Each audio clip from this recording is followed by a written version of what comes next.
South India shopping mall, the wedding Mantra, సరికొత్త wedding collection, South India shopping mall.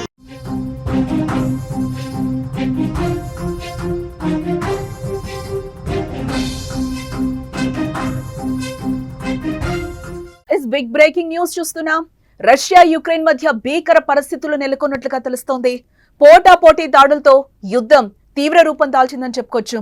Ukraine drone దాడుల తర్వాత ఆందోళన పరిస్థితులు నెలకొన్నాయి. అక్కడ 1430 మందిని యుక్రెయిన్ సైనికులను హతమార్చినట్లుగా రష్యా ప్రకటన చేసింది. లేటెస్ట్ గా రష్యాలోని కీలక బ్రిడ్జ్ ని యుక్రెయిన్ కూల్చేసినట్లుగా సమాచారం. 1100 కిలోల పేలుడు పదార్థంతో క్రిమియా బ్రిడ్జ్ ని కూల్చివేసినట్లుగా రష్యా చెప్తోంది. వాటర్ లో పిల్లర్లను టార్గెట్ చేస్తూ పేలుడు. అలాగే రష్యాకు క్రిమియా బ్రిడ్జ్ చాలా కీలకంగా చెప్పుకోవచ్చు. క్రిమియా బ్రిడ్జ్ పై నుంచే యుక్రెయిన్ లోపలికి వెళ్లి గత కొంతకాలంగా రష్యా దళాలపై దాడులు చేస్తున్న పరిస్థితి కనిపిస్తోంది. అలాగే 2022 నుంచి బ్రిడ్జ్ పేల్చేయడానికి ప్లాన్ వేసినట్లుగా కూడా మనకి తెలుస్తోంది. ఇక్కడ టోటల్ గా మనం చూడొచ్చు, స్క్రీన్ మీద కూడా మనకి క్లియర్ గా కనిపిస్తుంది ఏ విధంగా బాంబులు పేల్చారు, ఏ విధంగా అక్కడ రష్యా మీద దాడులు జరిగాయి అనేది కూడా మనకి కనిపిస్తోంది. ఇటు యుక్రెయిన్ మీద కూడా రష్యా దళాలు దాడులు చేస్తున్న పరిస్థితి అయితే కనిపిస్తోంది. రష్యా యుక్రెయిన్ మధ్య యుద్ధం తీవ్ర స్థాయికి చేరుకుందని కూడా మనకి క్లియర్ గా అర్థమవుతుంది. ఇక్కడ శాంతి చర్చలతో వార్కు ఫుల్ స్టాప్ పడుతుందని భావించిన సమయంలో రెండు దేశాల మధ్య భీకర దాడులైతే జరుగుతున్నాయి. రష్యా భూభాగంలోకి చొచ్చుకెళ్లి మరి డ్రోన్లతో యుక్రెయిన్ విరుచుకుపడిన తర్వాత ఆందోళన పరిస్థితులు నెలకొన్నాయి. యుక్రెయిన్ దాడులతో రగిలిపోయిన రష్యా 24 గంటల్లోనే 1430 మంది యుక్రెయిన్ సైనికులను హతమార్చినట్లుగా ప్రకటించింది అధికారికంగా. అటు తాము కూడా 1100 మంది రష్యా సైనికులను హతమార్చినట్లు యుక్రెయిన్ తెలిపింది. తాజాగా రష్యాకు మరో షాక్ తగిలినట్లుగా తెలుస్తోంది. రష్యాను క్రిమియాతో కలిపే బ్రిడ్జ్ ను యుక్రెయిన్ పేల్చివేసింది.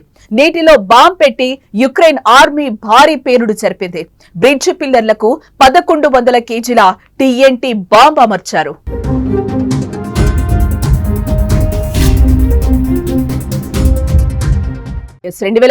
ఫిబ్రవరిలో ఈ యుద్ధం మొదలవగా అప్పటి నుంచి రష్యాకు ఈ బ్రిడ్జ్ కీలకంగా మారిందని చెప్పుకోవచ్చు.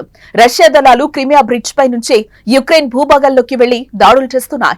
దీంతో ఈ బ్రిడ్జ్ ని పేల్చేయాలని యుక్రెయిన్ చాలా కాలంగా ప్లాన్ చేస్తోంది.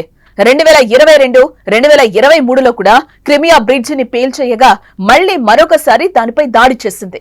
దీంతో క్రిమియా రష్యా మధ్య రాకపోకలు పూర్తిగా నిలిచిపోయాయి. ఇంతకాలంగా యుద్ధంలో రష్యాది పై చేయి కాగా ఇటీవల కాలంలో మనం చూస్తున్నాం యుక్రెయిన్ ఊహించని విధంగా దాడులు చేస్తోందని చెప్పుకోవచ్చు. డ్రోన్ దాడితో ప్రపంచాన్నే ఆశ్చర్యపరిచిందని చెప్పుకోవచ్చు. స్పైడర్ వెబ్ పేరుతో భారీ ఎత్తున డ్రోన్ దాడులు చేసి 7 బిలియన్ల విలువైన 41 విమానాలను ధ్వంసం చేయడం రష్యాకు మింగుడు పడని విషయంగా మనకి తెలుస్తోంది.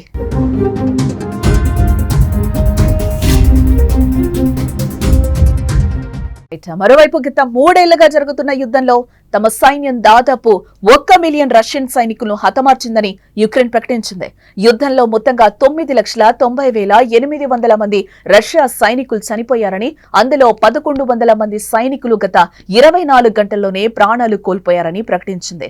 అలాగే తాము చేసిన దాడుల వల్ల రష్యాకు చెందిన 10,881 ట్యాంకులు, అలాగే 22,671 సాయుధ పోరాట వాహనాలు, 50,607 ఇంధన ట్యాంకులు, 28,623 ఫిరంగి వ్యవస్థలు, అలాగే 1,402 బహుళ ప్రయోగ రాకెట్ వ్యవస్థలు, 1,176 వైమానిక రక్షణ వ్యవస్థలు, 384 విమానాలు, 441 యుద్ధ విమానాలు, 336 హెలికాప్టర్లు, 38,748 డ్రోన్లు, 28 నౌకలు, ఒక జలాంతర్గామి నాశనమయ్యాయని యుక్రెయిన్ జనరల్ స్టాఫ్ తెలిపారు.